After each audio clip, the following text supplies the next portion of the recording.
एक दिन आप लोग की ओसीएम की एग्जाम से पहले एक दिन की छुट्टी है, तो उस छुट्टी को कैसे यूटिलाइज किया जाए और एग्जाम से पहले भी कैसे प्रिपरेशन करनी है, कौन से क्वेश्चंस करने हैं, मैं आज के इस वीडियो में आपको हर एक चीज डिटेल में एक्सप्लेन करूंगा। आपको आज के इस वीडियो में मोस्ट इंपॉर्टेंट क्वेश्चंस बताने वाला हूं ओसीएम, जिसको हम लोग बीए भी कहते हैं, क्योंकि मेरे को बहुत सारे बच्चों के कमेंट्स आ रहे थे कि सर आपने इकोनॉमिक्स के तो आईएमपी बताए, बट अब ओसीएम के भी बताओ, क्योंकि सबसे ज्यादा दिक्कत इकोनॉमिक्स से भी ज्यादा मेरे हिसाब से और बच्चों के हिसाब से भी यही सब्जेक्ट है, क्योंकि इसमें बहुत सारे हेड पॉइंट्स हैं। तो आज के इस वीडियो में मैं आपको टारगेट दूंगा कि आपको सब कुछ नहीं करना है, क्योंकि एंड मोमेंट पे ना बच्चे कंफ्यूज होते हैं, हम क्या पढ़े, हम गाला पढ़े, मार्वेल पढ़े, टेक्स्ट बुक लेके बैठे, कहां से पढ़े। अगर आप लोग ने पूरे साल कुछ भी नहीं पढ़ा है और मैं जो क्वेश्चन बता रहा हूं स्ट्रेटेजिकली अगर आप वो पढ़ लेते हो ना, तो लिटरली आप बहुत अच्छा स्कोर कर सकते हो। और पूरे साल आपने थोड़ा बहुत पढ़ा है या अच्छे से पढ़ा है ना, तो भी एंड मोमेंट पे सब कुछ नहीं पढ़ा जाता। देखो, टाइम हार्ड वर्क का गया, आज की डेट में आपको स्मार्ट वर्क करना है, पेपर पैटर्न को एनालिसिस करना है, कौन से क्वेश्चंस को ज्यादा इंपॉर्टेंस देना है, हर एक चीज आज के इस वीडियो में मैं आपको बताने वाला हूं। और आप मेरे पे विश्वास करो कि अगर आप इतने क्वेश्चंस कर लेते हो तो डेफिनेटली आपकी एग्जाम तोड़ू फोड़ू जोरदार जाने वाली है। ठीक है, तो वीडियो को एंड तक जरूर देखना, जिससे आपको हर एक चीज अच्छे से क्लियर हो जाए और आपका कॉन्फिडेंस इस वीडियो को देख के डेफिनेटली बढ़ जाएगा। तो चलो बताते हैं हम लोग सबसे पहले आईएमपी। तो देखो, मोस्ट इंपॉर्टेंट क्वेश्चंस की बात करें तो सेक्शन ई जो है आपका, उस सेक्शन के अंदर टोटल 5 चैप्टर्स आपको प्रिपेयर करने हैं। Chapter number 1, chapter number 3, chapter number 5, chapter number 6 और चैप्टर नंबर 11। ठीक है, अब आपको पता ही है कि सेक्शन ई के अंदर गिने चुने क्वेश्चन, टोटल 6 क्वेश्चंस आते हैं, उसमें से कोई भी 4 लिखने होते हैं। ठीक है, तो ये वाले चैप्टर्स तो करके ही जाना। अब देखो, ये मैं कैसे बता रहा हूं कि इसमें ही सही आएगा, क्योंकि मैंने पास्ट ईयर के पेपर्स देखे, गाला मार्वेल हर एक चीज अच्छे से देखी, एनालिसिस किया, रिसर्च किया है, उसके बाद मैं जाके बता रहा हूं कि 5 मार्क में आपको यही चैप्टर करने हैं, इसके अलावा और कोई चैप्टर में से 5 मार्क का क्वेश्चन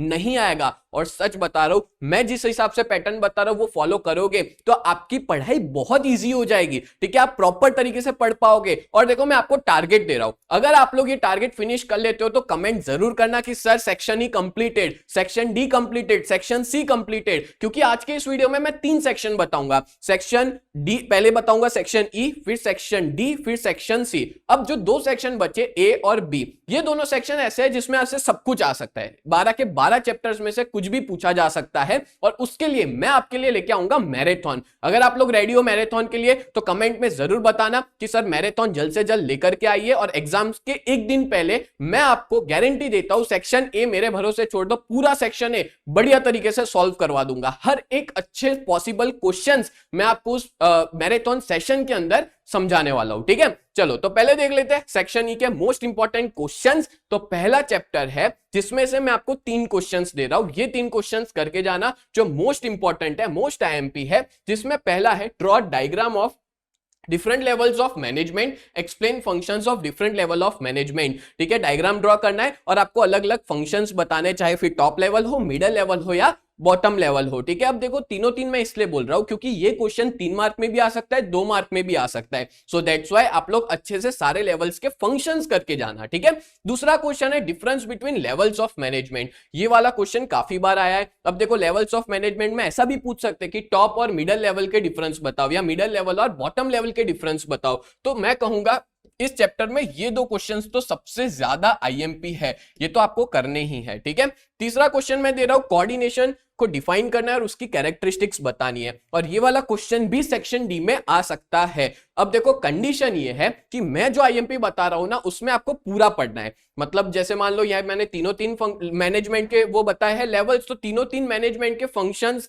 मतलब जो लेवल्स ऑफ मैनेजमेंट है उसके फंक्शंस कर लेना। ठीक है, तो आपको वो काफी ज्यादा हेल्पफुल होंगे for section D and for section C. अच्छा, पढ़ाई कहां से शुरू करें? पहले आप लोग को सेक्शन, देखो सेक्शन वाइज पढ़ो। ठीक है, अब सारे चैप्टर्स लेके बैठने का कोई मतलब नहीं है, सेक्शन वाइज पढ़ाई करो। पहले सेक्शन ई हाथ में लो, फिर सेक्शन डी हाथ में लो, फिर सेक्शन सी। क्योंकि देखो, ई करते हो ना तो काफी सारे क्वेश्चंस आपके कवर हो जाते हैं सी और डी के अंदर। दैट्स व्हाई मैं कहूंगा ई सेक्शन शुरुआत वहां से करनी चाहिए। देन बात करें तो चैप्टर नंबर 3, तो इसमें आपको करना है प्लानिंग और उसकी कैरेक्टरिस्टिक्स, जो मोस्ट आईएमपी है। और फिर आप कर लेना प्रोसेस और प्रोसीजर ऑफ प्लानिंग, ये भी मोस्ट आईएमपी। और टाइप्स ऑफ प्लानिंग कर लेना। अब यहाँ पे टाइप्स ऐसा मत करना कि 2-3 करो, जितने भी सारे कर लेना, स्टैंडिंग प्लान है या जितने भी प्लान है, सिंगल यूज प्लान है, स्ट्रेटेजिक, सारे के सारे प्लान अच्छे से कर लेना, बिकॉज ये प्लान आपको काम आ सकते हैं डी और सी के अंदर भी, ठीक है। तो टाइप्स ऑफ प्लानिंग आपका हो जाता है। 3 क्वेश्चन दे रहा हूं मैं आप लोग को। अब देखो पूरे सेक्शन ई के अंदर मैं यहां पे आपको 21 क्वेश्चंस देने वाला हूं, ठीक है।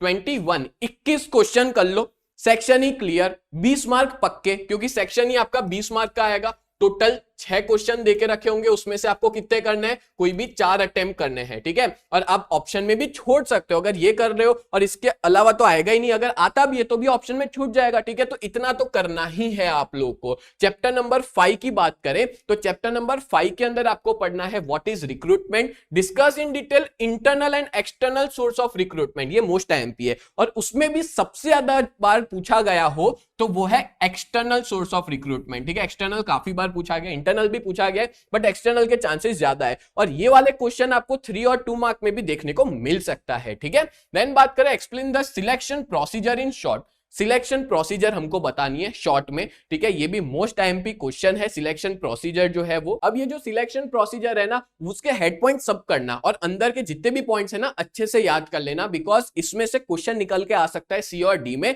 कि बताओ अलग अलग तरह के जो टेस्ट है, ट्रेड टेस्ट है, साइकोलॉजिकल टेस्ट है, आईक्यू टेस्ट है, ठीक है, वो सारे टेस्ट पूछे जा सकते हैं, तो वो टेस्ट वगैरह अच्छे से कर लेना, ठीक है, पूरे सिलेक्शन प्रोसीजर के अंदर। देन है explain the meaning and importance of staffing, difference between training and development, ये वाला क्वेश्चन भी 3 मार्क का है, ठीक है, और 5 मार्क में भी आ सकता है, तो ये आपको करने रहेंगे। चैप्टर 5 से मैं आपको टोटल 4 क्वेश्चंस दे रहा हूं, और इस चैप्टर में 2 क्वेश्चन सबसे ज्यादा आईएमपी है, एक सिलेक्शन प्रोसीजर वाला और एक है एक्सटर्नल और इंटरनल सोर्स ऑफ रिक्रूटमेंट वाला, ठीक है। चलो आगे बढ़ते हैं। नंबर 6, चैप्टर 6 से 6 क्वेश्चन, इसमें कौन से करने हैं, फाइनेंशियल नॉन फाइनेंशियल इंसेंटिव कर लो, मोस्ट आईएमपी, बहुत बार रिपीट हुआ है बोर्ड के अंदर, फेवरेट क्वेश्चन कह सकते हैं। Then define direction and explain its characteristics, then Maslow's hierarchy of needs with diagram, most IMP, ये क्वेश्चन आपको जरूरी नहीं है 5 मार्क में है, 3 मार्क के अंदर भी आ सकता है, तो ये क्वेश्चन करके जाना, मोस्ट आईएमपी है। Then explain barriers to effective communication, most IMP, leadership और उसकी कैरेक्टरिस्टिक्स बतानी है, डिफरेंस बता दो फॉर्मल और इनफॉर्मल कम्युनिकेशन का। देन है चैप्टर नंबर 11, चैप्टर नंबर 11 के अंदर ये 5 क्वेश्चन मैं दे रहा हूं, और लास्ट चैप्टर है, ठीक है। एक पहला क्वेश्चन है rights available to consumer as per consumer protection act, ये वाला क्वेश्चन मोस्ट आईएमपी, ठीक है, मोस्ट आईएमपी है। राइट्स तो आते ही है 3 मार्क में या 5 मार्क में, पर राइट्स तो करके ही जाना। Explain responsibility of consumer according to consumer protection act, responsibility और राइट्स दोनों जरूरी है। और तीसरा है importance of consumer protection from the view point of business, most IMP. Then mention the available relief to consumer as per consumer protection act, और ये question भाई तीनों 3 डिस्प्यूट सेटलमेंट सिस्टम जो है 3 टायर्स है, ठीक है, डिस्ट्रिक्ट, स्टेट और नेशनल ग्रीवेंस, मतलब जो भी तीनों 3 सेटलमेंट सिस्टम है वो तीनों 3 आप लोग अच्छे से करके जाना, डिस्ट्रिक्ट, स्टेट और नेशनल, ठीक है। ये तो बहुत इंपॉर्टेंट है, क्योंकि अगर इसमें नहीं आया ना तो आपको 2 या 3 में कहीं ना कहीं देखने को मिल सकता है, क्लियर। तो ये मैंने आपको सेक्शन ही फिनिश करवा दिया। ये थे टोटल 5 चैप्टर सेक्शन ई के, यही 5 चैप्टर पे फोकस करना है और यही टारगेट आपको अचीव करना है, और मेरे को विश्वास है अगर आप अपना जी जान लगा दोगे ना तो डेफिनेटली ये हो जाएगा। और ये ऐसा नहीं कि बहुत ज्यादा टाइम लगेगा, अगर आप स्ट्रेटेजिकली हेड पॉइंट्स बना के लिखोगे और आप हेड पॉइंट्स पे ज्यादा फोकस करोगे ना और अंदर बना के लिख लो, मार्क्स आपको बहुत अच्छे से मिल जाएंगे। देखो गधा मजदूरी नहीं करनी है, स्ट्रेटेजिकली अंदर समझ लो और हेड पॉइंट्स के एक नोट्स बना लो, ठीक है, जो एंड मोमेंट पे आपको पढ़ने के लिए काम आए। अगर अभी तक आपने पूरे साल नहीं किया है तो अभी जरूर कर लेना, एक एक क्वेश्चन में दे रहा हूं, हर एक क्वेश्चन के हेड पॉइंट्स की नोट्स जो है ना वो आप लोग बना देना, जिससे आपको बहुत ज्यादा हेल्प मिलेगी, ठीक है। एक छोटी डायरी या आपके पास कोई बुक हो उसके अंदर प्रॉपर जगह पे चैप्टर वाइज हेड पॉइंट्स आपके पास होने चाहिए, ठीक है, जिससे एंड मोमेंट पे आपको याद करने में भी आसानी रहेगी और अंदर का भी आप समझ लोगे तो बना के भी लिख सकते हो, ठीक है। चलो नेक्स्ट आगे बढ़ते हैं, OCM section D, most IMP आपको इसमें कौन से करने हैं, तो इसमें 1 2 3 4 5 6 नहीं है, 7 8 9 10 11 नहीं है, 12 है, ठीक है। तो 6 और 11 चैप्टर नहीं है, बाकी सारे चैप्टर कवर होते हैं। 10 चैप्टर है पूरे सेक्शन डी के अंदर, तो हर एक के आईएमपी बताऊंगा, बट उससे पहले बता दूं कि सेक्शन डी के अंदर मैं आप लोग को टोटल 50 क्वेश्चन देने वाला हूं और आपको 50 क्वेश्चन जो है वो याद करने रहेंगे, ठीक है। ये टारगेट दे रहा हूं 50 क्वेश्चंस का, फ्रॉम सेक्शन डी। ये क्वेश्चंस पहले प्रीफर करना, टाइम बचता है फिर कुछ और करना, पर ये तो करके ही जाना, ये क्वेश्चंस आपको आने ही चाहिए। और मैं अब प्लान कर रहा हूं कि आप लोगों के लिए section E, section D, section C के लाइव लेक्चर्स लेके आओ, जिसमें हर एक चीज को प्रॉपर तरीके से एक्सप्लेन करूंगा, ठीक है। हर एक क्वेश्चन को समझाऊंगा, हर एक हेड पॉइंट्स की शॉर्ट ट्रिक्स बताऊंगा कि हर एक हेड पॉइंट्स को कैसे याद करना है। तो अगर आप लोग रेडी हो मेरे लाइव सेशंस के लिए, मेरे लाइव मैराथन सेशंस के लिए, तो कमेंट में जरूर मैसेज करना कि sir we are ready for the live marathon sessions. और सच बता रहा हूं बहुत बड़े होंगे, 3-3, 4-4 घंटे, पर मैं गारंटी देता हूं अगर आपने वो अटेंड किया है ना तो मैं आपको याद करा के ही छोड़ूंगा, ठीक है। सारे हेड पॉइंट्स यहीं बिठा के याद करवा दूंगा, ठीक है। आप खाली कांस्टेंट मेरे साथ कनेक्ट रहना, समझ भी जाओगे और याद भी हो जाएंगे।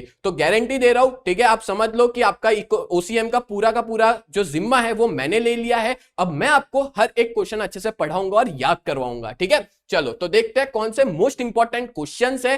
चैप्टर नंबर 1 देख लेते हैं। तो पहला है discuss the importance of management. Most important question है for 3 marks. And state the functions of financial management, कोई भी 6 लिखने होते हैं। अच्छा, ये चीज वापस मैं रिपीट कर देता हूं, इकोनॉमिक्स में तो मैंने ये चीज आपको कही हुई थी कि अगर जब 5 मार्क का क्वेश्चन आता है तो 5 मार्क के क्वेश्चन के लिए you have to write at least 2 pages, ठीक है। 2 पेजेस लिखने हैं। और मैं स्ट्रेटेजी वाला वीडियो लाऊंगा, उसमें भी काफी चीजें क्लियर करूंगा आपको। फिर जो क्वेश्चन 3 मार्क्स के होते हैं, यानी कि सेक्शन डी की बात कर रहा हूं, उसमें आपको 6 पॉइंट्स लिखने, अगर आप छोटे छोटे पॉइंट्स लिख रहे हो तो। और यहाँ पे एक पेज जो है ना वो आपका एटलीस्ट होना चाहिए, 1 पेज, पेजेस नहीं आएगा, 1 पेज, ठीक है। एक पेज तो आपको भरना रहेगा फॉर 3 मार्क क्वेश्चन। एक पेज भरोगे तभी जाके आपको 3 मार्क मिलेंगे। और अगर 6 पॉइंट लिखे होंगे एक पेज में तो 2 पॉइंट का 1 मार्क मिलता है। तो ये पैटर्न है, ये चेकर सोच के चेक करता है कि इसने कितने पॉइंट लिखे हैं, और अगर बड़े बड़े पॉइंट लिखे हैं तो 3 सफिशिएंट है। क्लियर? तो ये मैंने आपको तरीका बताया लिखने का। तो यहाँ पे इसलिए 6 देके रखा है क्योंकि यहाँ पे स्टेट बोला है, मतलब उनका नाम नहीं, मतलब नाम लिखना है, थोड़ा बहुत एक्सप्लेन करना है, ठीक है। देन है मैनेजमेंट एज अ प्रोफेशन, ये मोस्ट इंपॉर्टेंट है, काफी बार रिपीट हुआ है। Explain the importance of HRM, human resource management. State the importance of coordination, coordination की इंपॉर्टेंस का लेना। Give the meaning of marketing management and explain its function. Then चलो चैप्टर 2 पे बढ़ते हैं। ये वाला चैप्टर तो बढ़िया है, ठीक है। Principal of management, describe principal of scientific management. Most important questions, most IMP है ना, वो तो कर ही देना, ठीक है। वो आएगा ही आएगा, ऐसा समझ लो। फिर है 14 प्रिंसिपल्स ऑफ मैनेजमेंट। अच्छा, ये 14 प्रिंसिपल्स में से आप कोई भी 7 या 8 अच्छे से कर लेना, ठीक है। वैसे मोस्ट इंपॉर्टेंट बताओ तो principle of unity of command कर लेना, फिर स्केलर चेन वाला कर देना, फिर डिवीजन ऑफ वर्क वाला कर लेना, ठीक है। स्पाइक डी क्रॉप्स कर लेना। ऐसे कुछ 7-8 मोस्ट इंपॉर्टेंट है, पर यहाँ पे मैंने 14 के 14 इसलिए बताया क्योंकि क्या पता इस बार कोई और भी पूछ ले, ठीक है। मैं अगर बताता कि ये 7 करो और उसमें से नहीं आता तो दिक्कत हो जाती, इसलिए मैं ये प्रीफर करूंगा कि 14 प्रिंसिपल्स है ना उनके अंदर समझ लो, ठीक है। अंदर क्या देके रखा है कंटेंट समझ लो, कोई दिक्कत नहीं है, मैं समझा दूंगा आपको लाइव सेशन के अंदर। पर ये 14 प्रिंसिपल्स अच्छे से आपको आने चाहिए। एग्जाम में क्वेश्चन में कोई भी प्रिंसिपल क्यों ना पूछ ले, आपको आता ही होगा, ठीक है। चलो नेक्स्ट है discuss Peter F Drucker contribution in management field. Peter F Drucker का कंट्रीब्यूशन क्या है मैनेजमेंट फील्ड में। Short note on modern thoughts, most IMP. Importance of principle of management, most IMP. Then techniques of principle of scientific management. ये 6 questions पहले prefer करना, complete करना। Target दे रहा हूं, ये टारगेट कुछ भी करके आपको करना ही है, मेरे को भरोसा है आप कर सकते हो, ठीक है। ये पढ़ना चालू कर दो, जब तक मेरे लाइव सेशन नहीं आते हेड पॉइंट्स बना के एक नोट्स रेडी कर दो, जिसकी वजह से आपका काम बहुत ज्यादा आसान हो जाए। देन है chapter 3, state any 6 point showing the importance of planning. Then elements और components of planning, most IMP, पता ही होगा आपको। बजट है, ठीक है, स्ट्रेटेजी है, ये सारे कंपोनेंट्स जो है 6 के 6 वो इंपॉर्टेंट है, वो तो करके ही जाना। Then 4 limitations of planning, planning के 4 लिमिटेशंस। चलो नेक्स्ट है चैप्टर 4, 7 क्वेश्चन दिए जा रहे हैं इसमें। Meaning and formation of linear organization, importance of decentralization जो आईएमपी है। Then functional organization, its formation. अच्छा देखो, फॉर्मेशन खास करना, ठीक है। वो डायग्राम बनता कैसे है वो बना के अच्छे से आपको प्रेजेंट करना होगा एग्जाम में, तो डायग्राम अच्छे से प्रिपेयर कर लेना। Importance of delegation of authority, elements of delegation of authority, ठीक है। 3 जो ट्राइपॉड, इसमें से ना एक और क्वेश्चन बन सकता है, tripod of delegation of authority, जिसमें क्या क्या आएगा, जिसमें आएगा अथॉरिटी, रिस्पॉन्सिबिलिटी और अकाउंटेबिलिटी, ठीक है। इस तरह से टोटल 3 एलिमेंट्स आपको याद करने। कैरेक्टरिस्टिक्स ऑफ ऑर्गेनाइजिंग और characteristics of informal organization. 7 question दिए जा रहे हैं इसमें से 5, चैप्टर नंबर 5 में से 3 क्वेश्चन दे रहा हूं। ट्रेनिंग का इंपॉर्टेंस क्या है। एंड अब देखो दो स्टेटमेंट दे रहा हूं, स्टेटमेंट तो कोई भी आ सकती है, पर अगर आपको कंसेप्ट पता होगा ना तो आप स्टेटमेंट खुद बना के लिख सकते हो, फिर भी दो स्टेटमेंट कर लेना। And efficient staff is an invaluable asset, explain.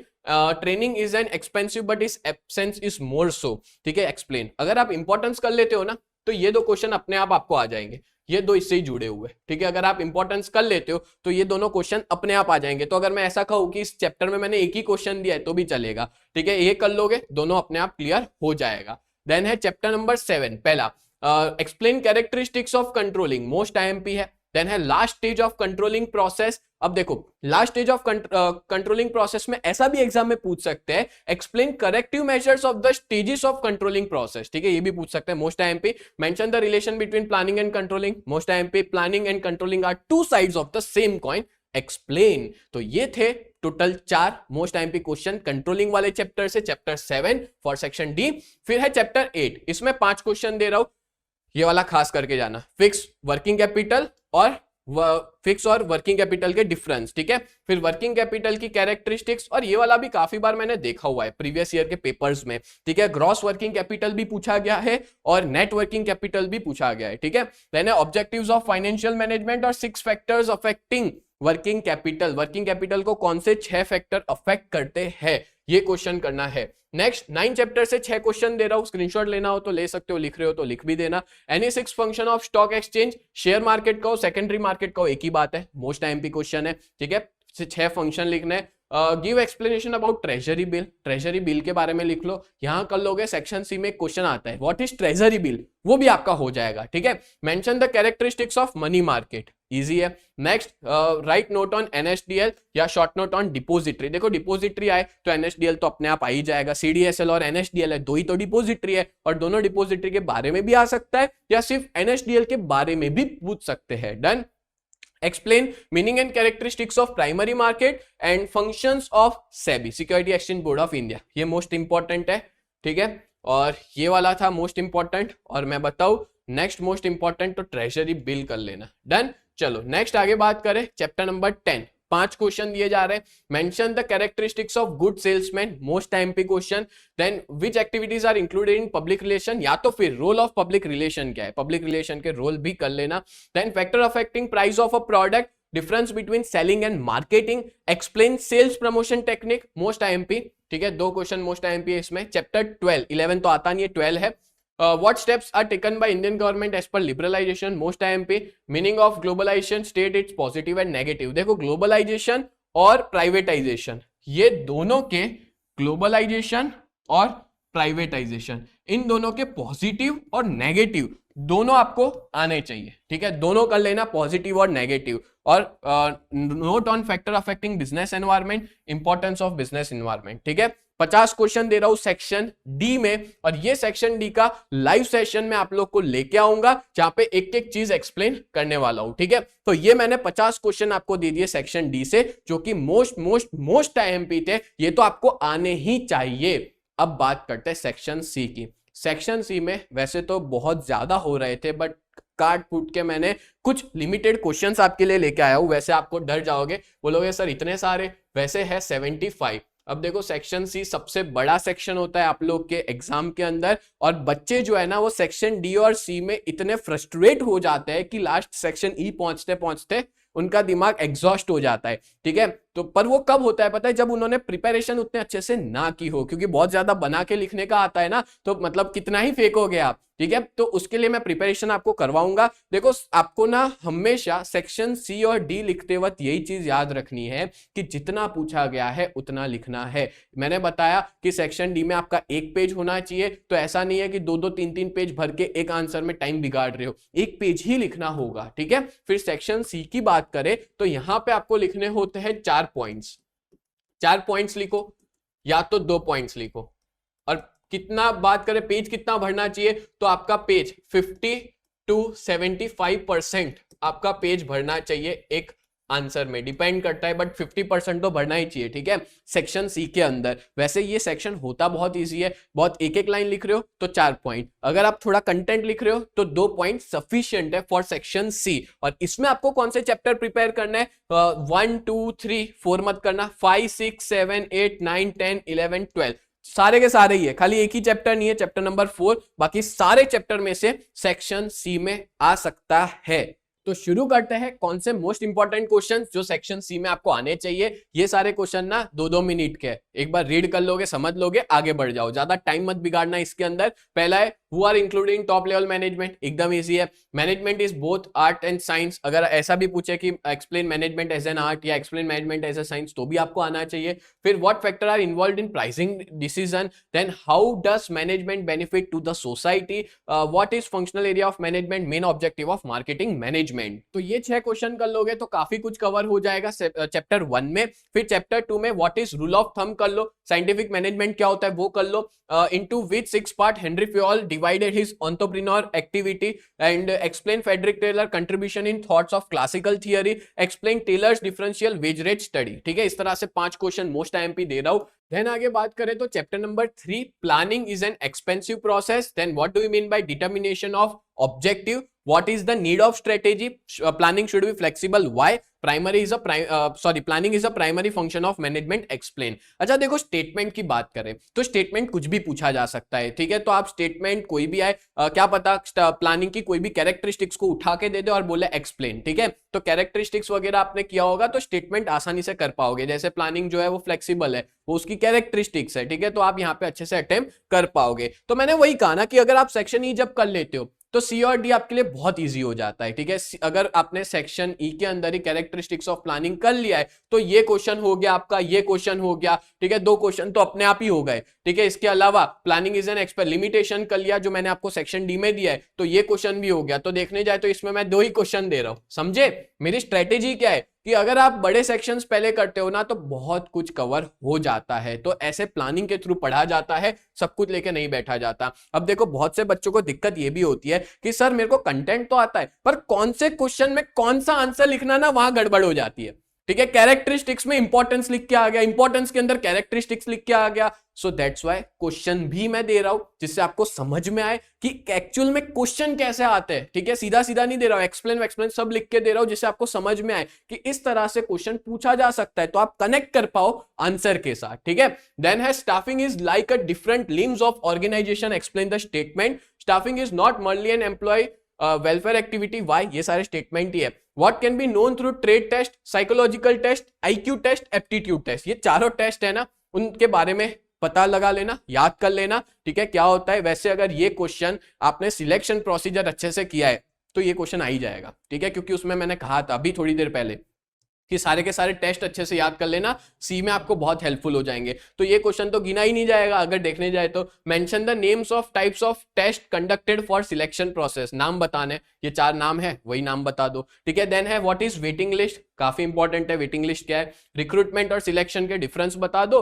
Which information are included in the appointment letter of the candidate. अब देखो, आपने सिलेक्शन प्रोसीजर अच्छे से किया है ना, तो छठा वाला क्वेश्चन भी आपको बहुत ईजी लगेगा क्योंकि वो उसी का ही टाइप है, उसमें से ही निकला हुआ क्वेश्चन है, ठीक है। चलो नेक्स्ट है 6th चैप्टर और वो है डायरेक्टिंग वाला चैप्टर अपना। तो उसमें पहला है व्हाट इज को partnership, list of element of direction. अच्छा, इसका मैं शॉर्ट ट्रिक बता देता हूँ, list of element of direction का, ठीक है। कौन से एलिमेंट्स है, तो 4 है। MS धोनी को LC दे दिया, क्या किया, MS धोनी को LC दे दिया, मतलब मोटिवेशन, सुपरविजन, लीडरशिप और कम्युनिकेशन। एक क्वेश्चन तो आपका यही याद हो गया, ठीक है, ये नाम बताने हैं, बस इतना सिंपल है। चलो next, meaning of incentive, then what are the intellectual and psychological qualities of a good leader. Psychology और दोनों के दोनों क्वालिटीज आपको याद करनी है, क्या क्या क्वालिटीज होनी चाहिए एक अच्छे लीडर में। कंट्रोलिंग की बात करें तो मीनिंग ऑफ कंट्रोलिंग याद कर लेना।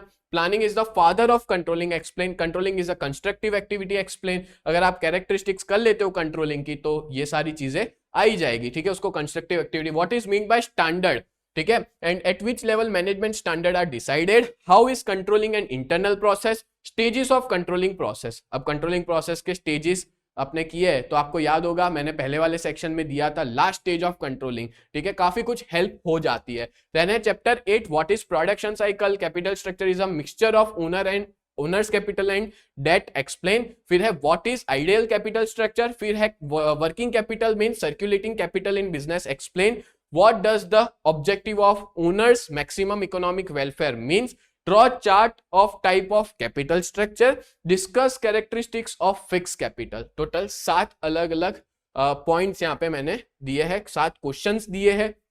चैप्टर 9 की बात करें तो what is dematerialization, what are instruments of money market. अब प्राइमरी मनी मार्केट मतलब मनी मार्केट के बारे में पढ़ा है तो उसके इंस्ट्रूमेंट्स तो आपको आ ही जाएंगे आसानी से। अनऑर्गेनाइज मनी मार्केट, उसके क्या होता है, 2 ऑब्जेक्टिव बताओ सेबी के, कौन से टाइप्स होते हैं फाइनेंशियल मार्केट के। ये सारे क्वेश्चन ना 2-2 मिनट के, आप ऐसे 2 मिनट में ही फटाफट याद कर लोगे, ठीक है, इतना ज्यादा टाइम नहीं लगता इसमें। What is difference between call money and notice money, what is mean by contract note in the purchase sales procedure of security, stock exchange is a mirror indicating economic condition of a country, how. तो ये थे 8 question chapter 9 से। Chapter 10 की बात करें तो what is need of storage of goods, list out the function of labelling, क्या advantage होता है लेबलिंग का, अगर वो आए ना तो भी यही आंसर लिख लेना, ठीक है, क्योंकि और कुछ इसमें है ही नहीं। State channels of distribution, types channels बताने आपको, जीरो लेवल वगैरह, ठीक है, अगर एग्जाम में आए व्हाट इज जीरो लेवल तो आप लिख सकते हो। Next, what is marketing mix, what is included in it, state any 2 characteristics of branding, explain the term product. अब देखो आपको टर्म बतानी है, product concept, production concept, marketing concept और सेलिंग कंसेप्ट, चारों 4 के टर्म्स बताने हैं। Mention any 2 activities included in public relation, कौन सी 2 एक्टिविटीज पब्लिक रिलेशन में इंक्लूडेड है। State types and mediums of channel of distribution, what do manufacturer make packing more attractive, give the meaning of market research, ठीक है। ये थे 10 point इस chapter से जो आपको आने चाहिए। Then chapter 11, write a note on principle of trusteeship and consumer protection, ये वाला मेरे को काफी इंपॉर्टेंट लगता है, ट्रस्टीशिप वाला, ठीक है, काफी बार पूछा गया है, क्या पता इस बार भी पूछ ले, ठीक है। देन है हाउ डज लोक अदालत help in creation of consumer awareness, brief about PIL public interest litigation, ये भी काफी इंपॉर्टेंट मेरे को लगता है, ठीक है। एक्सप्लेन अबाउट कंज्यूमर एक्सप्लॉइटेशन, ये भी कर लेना, बहुत बार मैंने देखा है प्रीवियस ईयर पेपर्स में। Explain right for the consumer issued by UNO, कौन से 2 और एक्स्ट्रा राइट है जो UNO ने बताया वो बताना है। क्या बिल जरूरी है प्रोडक्ट खरीदते वक्त, क्यों जरूरी है वो बताना है। Write note on eco friendly product, consumer protection from the view point of consumer are not aware about their rights, explain which are known institute working for field which are known institution working in the field of consumer protection, नाम बताने। चलो last chapter, section C का last chapter, अगर इतने सब कर लेते हो तो 75 क्वेश्चन आपके बढ़िया तरीके से हो जाएंगे। पहला है what is privatization, meaning of liberalization, political factors of business environment, social factors affecting business environment, which aspects are included in fiscal policy, which were the reasons of inefficiency of public sector, why is continuous study of business environment required and why is globalization important, ठीक है। तो ये हो जाते हैं आपके most important section C के questions खत्म। देखो मैंने कितने बताए आपको क्वेश्चन, सेक्शन ई से मैंने आपको बताए 21 क्वेश्चन, सेक्शन डी से मैंने आपको बताए 50 क्वेश्चंस और सेक्शन सी से मैंने आपको बताए 75 क्वेश्चंस। सबका टोटल करो कितना होता है 146 क्वेश्चन आपका OCM सब्जेक्ट क्लियर जबरदस्त, ठीक है, पूरा खत्म हो जाएगा, एकदम इजी तरीके से आप एग्जाम अटेम्प्ट कर पाओगे। एग्जाम वाले दिन सबसे फ्री आप बैठे होंगे, अगर ये सारे क्वेश्चंस कर लिए होंगे तो अंदर से कॉन्फिडेंस आ जाएगा कि अब कुछ भी एक क्वेश्चन आ जाए हम अच्छे से लिख के ही आएंगे। और सीधी सी बात है, अगर आप इतने क्वेश्चंस कर लेते हो, ठीक है, ऐसे तो मोस्ट IMP क्वेश्चंस है और मैं कहूंगा कि पहला प्रेफरेंस इसको ही देना, एंड मोमेंट पे कुछ मत छुओ, गाला मार्वल सब रख दो, ठीक है। टेक्स्ट बुक को तो छूना ही नहीं है, सिर्फ सेक्शन ए और बी के लिए ही करना है। CDE के लिए मैं जो क्वेश्चंस दे रहा हूं वही करके जाना, आप एग्जाम में डेफिनेटली बहुत अच्छा स्कोर करोगे। और मैं लाइव लेक्चर्स आपके लिए लेकर के आऊंगा और उन लाइव लेक्चर्स के अंदर मैं आपको हर एक चीज बहुत अच्छे से समझाऊंगा। अगर आपने मेरे लाइव लेक्चर्स को देख लिया ना, देन डेफिनेटली OCM के एग्जाम के दिन मैं जो समझाऊंगा वो सारी चीजें याद आती जाएगी और आप अच्छे से लिख पाओगे, अटेम्प्ट कर पाओगे। हर पॉसिबल चीज मैं आपके लिए करूंगा, बस आपको मेरे को सपोर्ट करना है, मेरा साथ देना है, पूरे लाइव सेशन में शुरुआत से लेके एंड तक बने रहना है। सो कॉन्ग्रेचुलेशंस, यहां पे आपने सारे मोस्ट इंपॉर्टेंट क्वेश्चंस खत्म किए हैं और एग्जाम के लिए आप सभी लोग को बेस्ट ऑफ लक। एग्जाम में जबरदस्त तोड़ फोड़ के आना, मतलब पेपर की बात कर रहा हूं, अच्छे से एग्जाम को लिख के आना और मेरे को पूरा भरोसा है कि आप कर सकते हो। ठीक है, असली कमबैक अब होगा, असली कमबैक अब हम दिखाएंगे लोगों को कि ये जो क्वेश्चंस है वो सबसे मोस्ट आईएमपी क्वेश्चंस है और यही क्वेश्चन एग्जाम में देखने को मिलेंगे और हम लोग बहुत अच्छे से लिख के आएंगे, पूरे में से पूरे मार्क्स स्कोर करेंगे। तो ऐसे ही वीडियोस देखने के लिए चैनल को जरूर सब्सक्राइब करना भूलना मत और अपने जितने भी दोस्त है ना सबको ये वीडियो भेज दो जिससे उनकी भी हेल्प हो जाए और आपका एक सब्सक्राइब हमें मोटिवेट करता है कि आपके लिए और भी ज्यादा वीडियोस लेकर के आए। तो मिलते हैं नेक्स्ट वीडियो में, तब तक के लिए bye and thank you so much.